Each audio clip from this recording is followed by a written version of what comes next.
இப்போ ஆதியாகமம் 3ஆம் அதிகாரம் 22ஆம் வசனத்தை பாருங்க.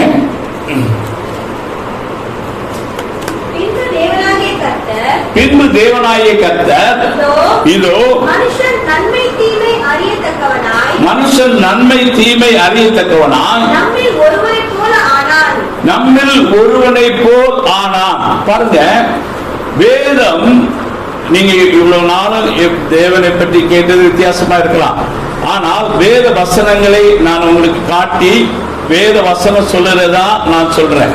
நீங்க வேத வசனம் சொல்லுது, தேவன் என்ன சொன்னார் என்றால், மனுஷன் நன்மை தீமை அறியத்தக்கவனாய் நம்மில் ஒருவனை போல் ஆனான். மனிதர் தேவர்கள், தேவன் பிதா குமாரன் பரிசுத்த ஆவியாகிய திரியேக தேவன் எப்படி இருக்கிறாரோ அவர்களிலே ஒருவனை போல மனிதன் மாறினான் என்று தேவன் சொல்கிறார். அல்லேலூயா. இது எந்த மதமும் இந்த சிந்தனை உள்ளடக்கினது கிடையாது. மதம் வந்து சொல்கிறது கடவுள் வேற, நம்ம வேற. ஹிந்து மதம் சொல்லுகிறது கடவுள் பிரம்மன், அவர் வந்து போல நம்ம இருக்க முடியாது, நாம் கடவுளுக்கு பிள்ளையும் கிடையாது, கடவுள் நமக்கு தகப்பனும் கிடையாது என்று சொல்லி அவர்கள் சொல்றாரு. அவங்க அவதாரம் என்று சொல்லி ஒரு 33 கோடி தெய்வங்களை சொல்றாங்க. அவங்க எல்லாருமே மனுஷன் மாதிரி பல உருவங்களை எடுத்து வந்ததா அவங்க சொல்றாங்க. ஆனா அந்த பிரம்மம் இதெல்லாம் கிடையாது. தெய்வங்கள் அவை தெய்வம் என்று சொல்றது அந்த பிரம்மம். அந்த பிரம்மத்தை நீங்கள் போய் வாழ முடியாது.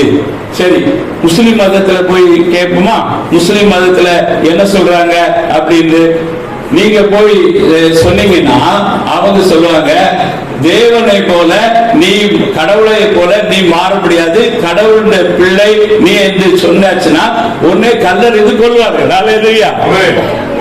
அல்லாஹ்வுக்கு நிகரானவன் உலகத்திலே கிடையாது. அல்லேலூயா. யாரும் இல்லை. அல்லாஹ் மிக்க பெரியவன். அவருக்கு சமமாக யாராவது அப்படின்னு சொன்னானா அவன் வந்து கல்லறிந்து கொள்ளுவான். அல்லேலூயா. சரி, யூத மதம் விட்டு வைப்பாங்களா? இந்த யூத மதம் பைபிள்ல அவங்க இயேசு கிறிஸ்துவை தன்னை தேவனுடைய குமாரன் என்று சொன்ன போது அந்த இயேசு கிறிஸ்துவை சிலுவையில அறைந்தார்கள். அல்லேலூயா. அவர் யூத மதம் இந்த பைபிள்ல பழைய ஏற்பாடு முழுவதும் இருக்கிறது யூத மதம். யூத மதம் அது ஆக்சுவலி அதை வந்து மதமாக மாற்றி விட்டார்கள். அங்கு தேவனுடைய வார்த்தை அவர்களுக்கு கொடுக்கப்பட்டது. அவர்கள் தேவனுடைய வார்த்தையை பிடிக்காதபடிக்கு தேவனுடைய வார்த்தையை அவர் நெக்லெக்ட் பண்ணி அதை ஒரு மதமாக மாற்றி அந்த மதத்தை பின்பற்றினார்கள். அவர்கள் எல்லாரும் சொன்னார்கள், நீ தேவ தூஷணம் சொல்கிறார். இப்படி சொன்ன உடனே இயேசுவை சிலுவைக்கு நிறைய காரணங்கள் தேடுறாங்க. பொய் சாட்சிகள் எல்லாம் கொண்டு வந்தாங்க, ஒன்றும் நிக்கவில்லை. கடைசியில கேட்டாங்க, நீ ஜீவன்ல தேவனுடைய குமாரனா சொல்லு அப்படின்னு சொன்னாங்க. இயேசு கிறிஸ்து அப்படி சொன்ன உடனே அவங்க வஸ்திரத்தை கிழிச்சுட்டான். பிரதான ஆசாரியர் வஸ்திரத்தை கிழிச்சுட்டான். இவன் சொன்ன சாட்சியே போதும், நான் வந்து கல்லறிந்து கொள்ளலாம். அல்லேலூயா. இப்ப யூதர்கள் நம்மத்தில் இருந்தான்னா நீங்க தேவர்கள் அப்படி சொன்னா ஒண்ணும் என்ன பண்ணுவான்? கல்லறிந்து கொள்வோம். சரி, கிறிஸ்தவ மதத்துல மட்டும் உங்களை விட்டுருவாங்களா? கிறிஸ்தவத்தை மதமாக பின்பற்றுவர்கள் இருக்கார்கள். அவர்கள் சொல்வார்கள், உன்னுடைய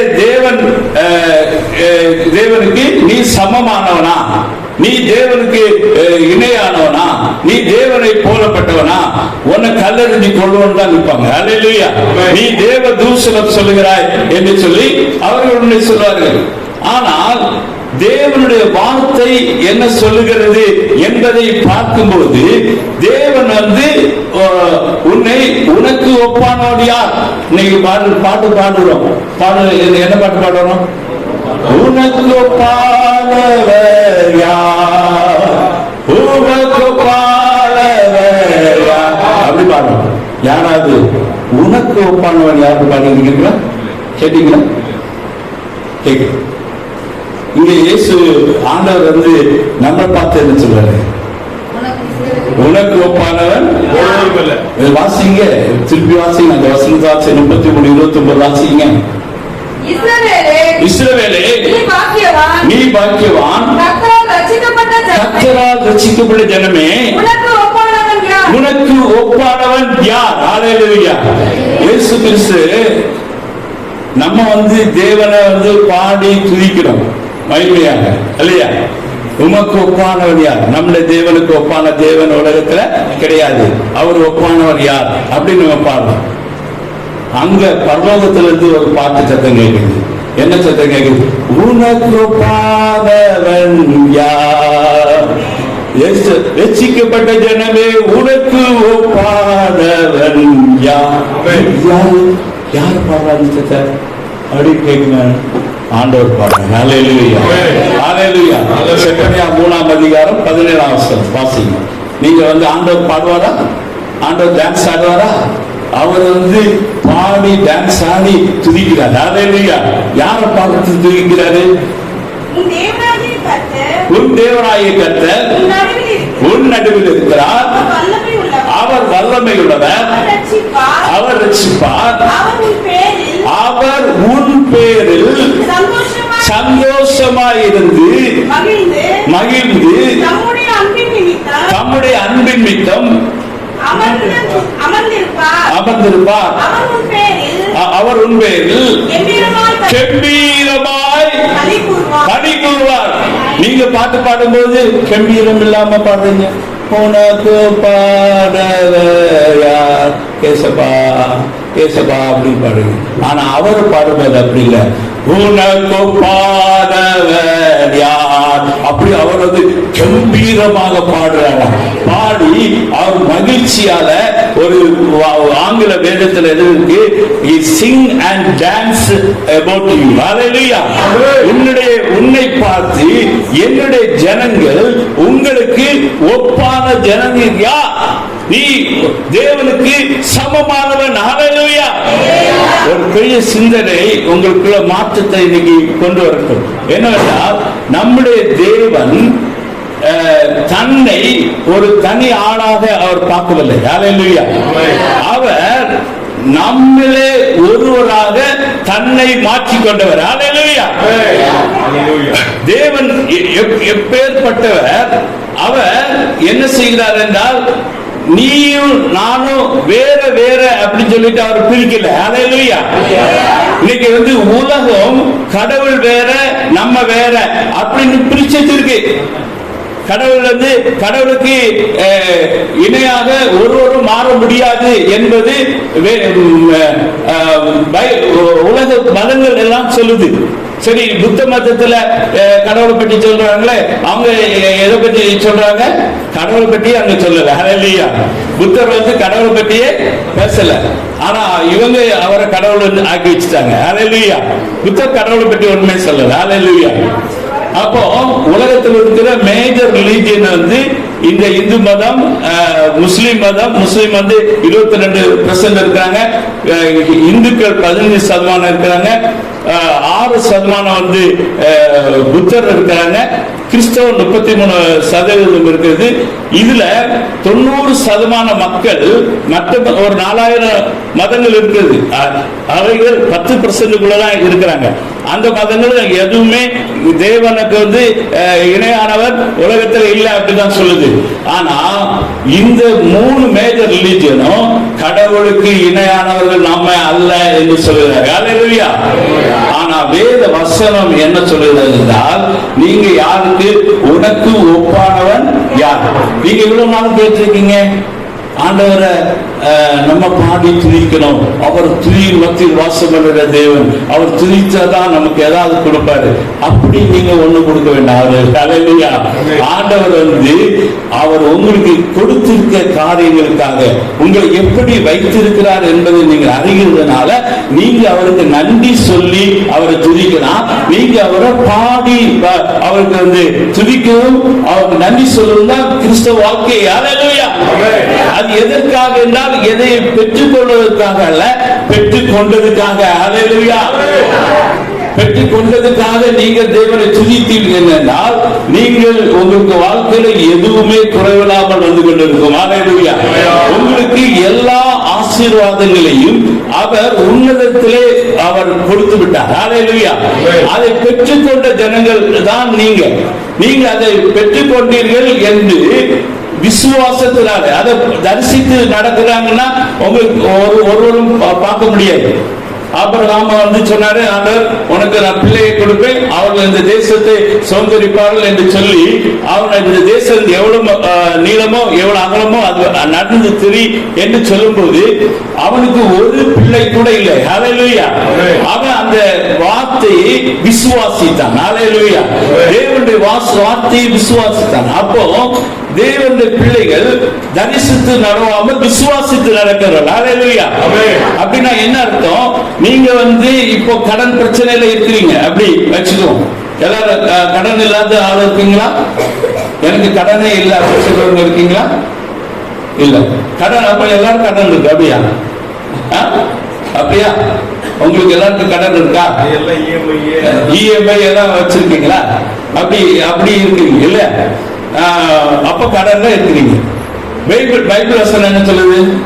நீயோ கடன் வாங்குவதில்லை, அநேக ஜாதிகளுக்கு கடன் கொடுப்பார், நீ அவர்களை ஆள மாட்டாய், நீ அவர்களை ஆளுவாய், அவர்கள் உன்னை ஆள மாட்டார்கள். ஹல்லேலூயா. கர்த்தருடைய ஆசீர்வாதம் என்னது? இதுக்கு மாற்றா இங்க இருக்கிற யாரெல்லாம் இருக்கிறோம்? நம்ம எல்லாரும் இருக்கிறோம். ஹல்லேலூயா. தேவனுடைய சபை தேவன் சொல்ற வார்த்தையின்படி இல்ல. நம்ம பேசுறது அப்படி பேசுறோம், ஆனா செய்கையில நமக்கு இல்ல. இப்போ இந்த யார் கடன் இல்லாம வாழ விரும்புறீங்க? கையில் வைத்துக்க பார்ப்போம். கடன் இல்லாம வாழணும் அப்படின்னு நிறைய பேருக்கு அது பற்றி அக்கறை இல்லை. நாங்க கடன்ல கட்டாயம் வாழுவோம் ஐயா அப்படின்னு சொல்றீங்களா? சொல்லாங்க. எப்படி கடன் வாங்காம வீடு கட்ட முடியும்? எப்படி கடன் வாங்காம நம்ம பிள்ளைகளை படிக்க வைக்க முடியும்? எப்படி கடன் இல்லாம பிள்ளையை திருமணம் பண்ண வைக்க முடியும்? இது எல்லாத்துக்கும் கடன் வாங்கிதான் ஆகணும் அப்படின்னு முடிவோடு இருக்கிறீங்க. அப்போ நீங்க யாருடைய வார்த்தையை நம்புறீங்க? சொல்லு, யாருடைய வார்த்தையை நம்புறீங்க? யாருடைய வார்த்தையை நம்புறீங்க? சொல்லுங்க, வாய்ப்பு வந்து சொல்லுங்க. பேங்கர்ஸ் சொல்லவே வார்த்தை நம்புறீங்க. ஹல்லேலூயா. பெரிய எக்கனாமிக்கல் அவருடைய வார்த்தையில நீங்க நம்புறீங்க. உலக மக்களுடைய வார்த்தையை நம்புறீங்க. உனக்கு எவ்வளவு கடன் இருக்காக்கா? இது 2 லட்சம் ரூபாய் இருக்கு. எனக்கு இவ்வளவு இருக்கு. ஹல்லேலூயா. அப்படி கடன் எல்லாம் சொல்லி நம்ம வந்து சந்தோஷம். அவளுக்கு கடனோட எனக்கு கடன் கம்மியா தான் இருக்குது. ஹல்லேலூயா. அதுக்குதான் அப்பா கடன் தொல்லைன்னா எவ்வளவு பயங்கரம் என்பதை நான் அறிந்து அதுக்கு பிறகு என்ன செய்யனா கடனே வாங்க மாட்டேன். அதுக்கு பிறகுதான் சென்னையில வீடு கட்டணும். அதுக்கு பிறகுதான் எங்க பிள்ளைக்கு கல்யாணம் பண்ணோம். எங்க பிள்ளைகள் எல்லாம் படிச்சாங்க. ஒரு பைசா கடன் வாங்காதபடிக்கு எல்லாவற்றையும் செய்ய ஆண்டவர். இப்போ ஏலிசன் 18 வருடங்களாக நாங்க வந்து கடன் 14 வருடங்களாக கடன் பிரச்சனை இல்லாதபடிக்கு வாழ்றோம். ஹல்லேலூயா. இப்போ இந்த வாழ்க்கை உங்களுக்கு வேணுமா? இந்த வாழ்க்கை உங்களுக்கு வேணுமா? வேணும்னா இன்னைக்கு தீர்மானிக்கணும், கடன் நான் வாங்க மாட்டேன். ஹல்லேலூயா. வாங்குற கடனை தேவன் அடைக்கிறதுக்கு உதவி செய்யுங்க அப்படின்னு சொல்லும்போது தேவன் உங்களுக்கு வாழத்தின் பணவெளியை திறப்பார். ஹல்லேலூயா. வேதம் சொல்லுகிறது, அவருடைய வார்த்தை மட்டும் நீங்க வசனத்தை சுதந்திரிக்கிறதுக்கு வேற எதுவும் சொல்லப்படாது. தேவனிடத்துல மரியாதத்துல வந்து ஆண்டவர் சொன்னார், உன்னிடத்திலே பிறக்கிறது பரிசுத்தமாக இருக்கும், உன்னிடத்திலே தேவன் பிறப்பார் என்று சொல்லி அவனை அப்படியே காபிரியேல் தூதன் எல்லாத்தையும் எக்ஸ்பிளைன் பண்ணிட்டே வரா. அவளுக்கு புரிஞ்சதோ புரியலையோ தெரியல. ஏன்னா அதுக்கு முன்னாடி ஒருவரும் அப்படி பிள்ளைப்பட்டது கிடையாது. அப்போ அந்த கடைசியில் அவர் சொன்னா, வாசிங்க லூக்கா 1:38. அதற்கு மரியாள், இதோ நான் ஆண்டவருக்கு அடிமை, உம்முடைய என்ன சொன்னான்னா, உம்முடைய வார்த்தையின்படி எனக்கு ஆக கடவுது என்று சொல்லி சொன்னான். அப்போ தேவனுடைய பிள்ளைகள், நீங்க இன்னைக்கு கடன் எவ்வளவு வச்சிருக்கீங்க? ஒரு 10 லட்சம் ரூபாய் கடன் இருக்கா உங்களுக்கு? அதோட கம்மியா இருக்கா, கூடுதல் இருக்கா? சரி, அந்த கடனை நீங்க எழுதுங்க, ஒரு பேப்பர்ல எழுதுங்க. ஆண்டவர் யாருக்கு கடன் கொடுக்கணும் எல்லாருக்கும் எழுதி, நீங்க ஆண்டவர் சமூகத்துல அதுக்கு மேல நீயோ கடன் வாங்குவதில்லை, அநேக ஜாதிகளுக்கு கடன் கொடுப்பா என்று சொல்லி, அப்படி நான் செய்ய போறதுக்கு அந்த வார்த்தையின்படி எனக்கு ஆக கடவுது. வேற ஒண்ணு ஜெபம் சொல்றது உடனே ஒரு உபவாசம் போடணுங்க, ஒரு 10 நாள் உபவாசம் இருக்கணும், 40 நாள் உபவாசம் இருக்கணும், முழங்கால நிக்கணும், நம்ம கண்ணீர் விடணும், அப்படி எல்லாம் நீங்க நினைக்காங்க. அல்லேலூயா. நீங்க நம்முடைய தேவன் உங்களை அப்படியெல்லாம் நீங்க உபவாசம் போட்டு கண்ணீர் ஒடிச்சு வேதனைப்பட்டு நீ எங்களை கேட்டாதான் நான் உனக்கு கொடுப்பேன்னு சொன்னா அவர் நம்ம அப்பாவா இருக்கவே முடியாது. அல்லேலூயா. நம்முடைய அப்பா அவர் சொல்றார், மீனை கேட்டால் பாம்பை கொடுப்பார்களா? அப்பம் கேட்டா கல்ல கொடுப்பீங்களா? பொல்லாதவர்களாகி நீங்கள். நம்மளை பார்த்து என்ன சொல்றாரு? நீங்க உங்க பிள்ளைகளுக்கு நல்ல ஈவை கொடுக்க அறிந்திருக்கும் போது உங்கள் பரமபிதா தன்னை நோக்கி கூப்பிடுவதற்கு அதிக நன்மையானவர்களை கொடுப்பது அதிக நிச்சயம் அல்லவா? அப்போ நீங்க என்ன பண்ணா, இதை விசுவாசிக்க வேண்டும். விசுவாசித்து ஆண்டவரே நீர் நல்ல தகப்பன் என்பதை நான் விசுவாசிக்கிறேன். ஒவ்வொரு நாளும் ஆண்டவரை துதிக்கும், நல்லா துதிக்கும். நீர் ஒரு நல்ல தகப்பனா நீங்க இருக்கிறீங்க, நல்ல அன்பான தேவனா நீங்க இருக்கிறீங்க, நீங்க எனக்கு இந்த வார்த்தையை நீங்க கொடுத்திருக்கீங்க, நீயோ கடன் வாங்குவதில் அநேக ஜாதிகளுக்கு கடன் கொடுப்பா என்று சொல்லியிருக்கீங்க, அந்த வார்த்தையை அப்படியே எனக்கு செய்த அவ்வளவுதான். ஜெபம் சொல்றது வேற ஒண்ணுமே கிடையாது. ஹல்லேலூயா. நல்ல தேவனை துதிங்க. ஹல்லேலூயா. நல்ல தேவனை பாடுங்க. ஹல்லேலூயா. தேவனை துதிக்க துதிக்க துதிக்க அந்த தேவனுடைய மகிமையானது இறங்கி வந்து கொண்டே இருக்கும். ஹல்லேலூயா. தேவன் உங்களுக்கு அற்புதங்களை செய்வார். அதுதான் வித்தியாசம். நமக்கும் மற்ற ஜனங்களுக்கும் இருக்க வித்தியாசம், தேவனுடைய வார்த்தையை நீங்கள் பெற்றுக்கொண்ட ஜனங்கள். ஹல்லேலூயா. உனக்கு ஒப்பானவன் யார்? ரட்சிக்கப்பட்ட ஜனமே, உனக்கு ஒப்பானவன் யார் என்று சொல்லி நீங்க துதிக்கணும். எனக்கு ஒப்பான ஜனம் கிடையாது, எனக்கு ஒப்பானவர் கிடையாது, எந்த தேவனுக்கு ஒப்பானவரும் கிடையாது. ஆகையால நாங்க 2 ஒப்பற்றவர்கள். ஹல்லேலூயா. தேவன் ஒப்பட்டவரா இருந்தா அவரு பிள்ளையும் ஒப்பட்டவரா தான் இருக்கணும். நீங்க யோசித்து பாருங்க. தேவன் உங்களை என்ன சொல்லியிருக்காரு? தேவர்கள் என்று சொல்லியிருக்கிறார், என்னுடைய பிள்ளைகள் என்று சொல்லியிருக்கிறார். அப்படிப்பட்ட போது தேவன் வித்தியாசமாவோ நீங்க வித்தியாசமா இருப்பீங்களா? தேவன் இப்போ உங்க வீட்டுல குழந்தை பிறந்தாச்சுன்னா இந்த குழந்தை யாருக்கு சாயல் நீங்க கேக்குறீங்க, அப்படித்தானே? நீங்க என்ன சொல்லுவாங்க? பக்கத்து வீட்டுக்காரங்க சாயல் என்ன நினைச்சு போச்சு. இல்லையா? இல்ல இந்த உலகத்துல இருக்கிற பெரிய பணக்கார ஆவா அப்படி சொல்லோட சரி ஒத்துக்குவாங்களா? இல்லையா? இல்ல பாருங்க, ஒரு பிள்ளை வெள்ளையா பிறந்துச்சு, அவன் கருப்பை. அவன் பார்த்தான், இது எனக்கு பிள்ளை மாதிரி தெரியல, இவ ஏதோ ஒன்று போய் பெத்துட்டா அப்படின்னு பார்த்து கடைசியில் அந்த பிள்ளை கொண்டு போட்டா. ஹல்லேலூயா. இந்த பிள்ளை வெள்ளையா பிறந்ததுனால அவன் அந்த பிள்ளைய கொண்டு போட்டான். எந்த மாதிரி கருப்பாக்கான இந்த பிள்ளை தரணும். ஹல்லேலூயா. நம்ம தமிழ்நாட்டில் தான் நடந்தது. பேப்பர்ல நியூஸ் எல்லாம் சொல்றேன் பாருங்க. அப்போ பிள்ளைகள் எப்பவுமே அவன் கருப்பா இருந்தாலும் சோப்பா இருந்தாலும் அவன் பச்சையா இருந்தாலும் என்ன கலர் உயர்வான அவனுக்கு என்ன போல என் பிள்ளை பிறக்கணும். ஹல்லேலூயா. அப்படின்னா அவனுக்கு ஆசை வருது.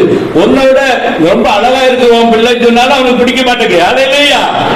என் பிள்ளை என்ன மாதிரி இருக்குதா? ஹல்லேலூயா. அப்படி கேட்கிறான்னா தேவன் என்ன சொல்வாரு?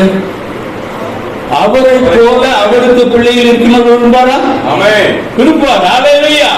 அவர் அங்கு ஆதியாகமத்திலே சொல்றாரு, நம்மில் ஒருவனை போல் ஆனான், இவை இப்போ நம்ம ஒருவனை போல் ஆனான். அப்போ தேவனை போல மனிதர்கள் மாறினார்கள். வாசிங்க ரோமர் 8ஆம் அதிகாரம் 29-30 வாசிங்க. தேவன் என்ன செய்தார் பார்க்கணும். வாசிங்க ரோமர் 8ஆம் அதிகாரம் 29 தம்முடைய குமாரன் அநேக சகோதரருக்குள்ளே முதல் பேரானவனாய் இருக்கும் பொழுது தேவன் எவர்களை முன்னறிந்தாரோ அவர்களை தமது குமாரனுடைய சாயலுக்கு ஒப்பாய் இருப்பதற்கு முன்குறித்திருக்கிறார். எவர்களை முன்குறித்தாரோ அவர்களை அழைத்தும் இருக்கிறார். எவர்களை அழைத்தாரோ அவர்களை நீதிமன்றம் ஆக்கி இருக்கிறார். எவர்களை நீதிமன்றம் ஆக்கினாரோ அவர்களை மகிமைப்படுத்தியும் இருக்கிறார். பாருங்க, தேவன் தன்னுடைய மகிமையை வேறொருவருக்கும் கூட அப்படி சொல்லி நீங்க படிச்சிருக்கீங்க. ஆனா இங்க என்ன வேண்டியது எழுதிருக்கு? தேவன் உங்களை அவருடைய சாயலுக்கு ஒப்பா இருக்கும்படி முன்குறித்து அழைத்து நீதிமானாக்கி அவர் உங்களை மகிமைப்படுத்தி இருக்கிறார். ஹல்லேலூயா! தேவன் தன்னுடைய மகிமையை உங்களுக்கு கொடுத்திருக்கிறார். ஹல்லேலூயா! அப்போ தேவன் எவ்வளவு தூரம் நம்மை அவர்கள் ஒருவராகவே அவர் நம்மை பார்த்து கொண்டே வருகிறார். பாருங்க, இந்த மனிதர்கள் என்ன சொல்றாங்கன்னா, நீ தேவனுக்கு சமமானவன் கிடையாது, தேவனுக்கு ஈக்குவலானவன் கிடையாது, அப்படி நம்மளை பார்த்து சொல்றாங்க. ஆனா ஆண்டவர் இதை மறுபடியும் நமக்கு அநேக வார்த்தைகள் மூலமாக நாம் தேவனுக்கு சமமானவர்கள் என்பதை சொல்கிறார். வாசனம் 1 யோவான் 1ஆம் அதிகாரம் 1-2 வசனங்கள் வாசிங்க. 1 யோவான் 3ஆம் அதிகாரம் 1-2 வசனங்கள் வாசிங்க. நாம் தேவனுடைய பிள்ளைகள் என்று அழைக்கப்பட்டதினாலே பிதாவானவர் நமக்கு பாராட்டின அன்பு எவ்வளவு பெரிதென்று பாருங்கள். உலகம் அவரை அறியாதபடியினாலே நம்மையும் அறியவில்லை. பிரியமானவர்களே, இப்பொழுது தேவனுடைய பிள்ளைகளாய் இருக்கிறோம். இனி எவ்விதமாய் இருப்போம் என்று இன்னும் வெளிப்படவில்லை. ஆகிலும் அவர் வெளிப்படும்போது அவர் இருக்கிற வண்ணமாக அவரை தரிசிப்பதனாலே அவருக்கு ஒப்பாய் இருக்கிறோம் என்று அறிந்திருக்கிறோம். எல்லா கைகளை தட்டி தேவனுக்கு நன்றி சொல்லுங்க. ஹல்லேலூயா! ஹல்லேலூயா! தேவனுடைய பிள்ளைகள் என்று அழைக்கிறபடினாலே அவர் நம்மை பாராட்டின அன்பு எவ்வளவு பெரிதாக இருக்கிறது. நாம் எவ்விதமாய் இருப்போம் என்று நமக்கு தெரியவில்லை. ஆனால் அவர் வெளிப்படும் போது அவர் இருக்கிற வண்ணமாகவே நாம் அவரை தரிசிப்பதனாலே அவருக்கு ஒப்பாய் இருப்போம். ஹல்லேலூயா! ஹல்லேலூயா! தேவனுடைய பிள்ளைகளே, நீங்க எப்பொழுதும் கனிகூற வேண்டியது என்று சொன்னால், தேவன் என்னை தேவனாக இந்த உலகத்திலே படைத்து உருவாக்கி வைத்திருக்கிறார். ஹல்லேலூயா! நான் அவருக்கு நிகரானபடி, இன்னைக்கு உலகம் தேவனுக்கு நிகரானவர் கிடையாது என்று சொல்கிறது. ஆண்டவர் அவருடைய பிள்ளைகளை அவர்களுக்கு ஈக்குவலாக வைத்திருக்கிறார். ஹல்லேலூயா! அவருக்கு நம்மில் ஒருவனாக ஆவதற்கு தேவன் எப்பவுமே விருப்பமுள்ளவராக இருக்கிறார். ஹல்லேலூயா! பாருங்க, அந்த சிந்தனை கொஞ்சம் மாற்றி பாருங்க. என்னில் ஒருவன் தான் என்னை உண்டாக்கின தேவன். ஹல்லேலூயா! பாருங்க, இன்னும் வசனம் வாசிங்க. எபிரேயர் 2ஆம் அதிகாரம் 14ஆம் வசனத்தை வாசிங்க. அங்கே சொல்லப்பட்டிருக்கும் எப்படி நம் தேவனுக்கு சமமானவர்கள் என்று சொல்லப்பட்டிருக்கும். வாசிங்க.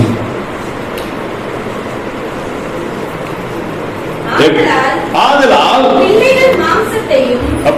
பிள்ளைகள் மாம்சத்தையும் இரத்தத்தையும் உடையவர்களாக இருக்க அவர்களை போல மாம்சத்தையும் இரத்தத்தையும் உடையவரா ஆனார். மரணத்துக்கு அதிகாரியாகிய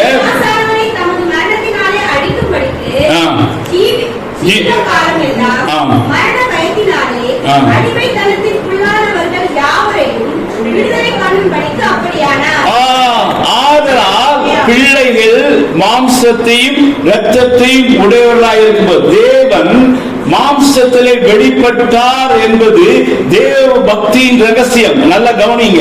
நல்ல கவனிங்க. மற்ற எங்கேயும் உங்களுக்கு இது வரை சொல்லி வர மாட்டாங்க. நீ வித்தியாசம், எல்லாம் வித்தியாசம். நான் படிப்பு அதிகம் படிச்சிருக்கேன், நீ கொஞ்சம் குறைவா படிச்சிருக்க. நான் உயர்ந்த ஜாதி, நீ தாழ்ந்த ஜாதி. நீ பணக்கார, நான் ஏழை.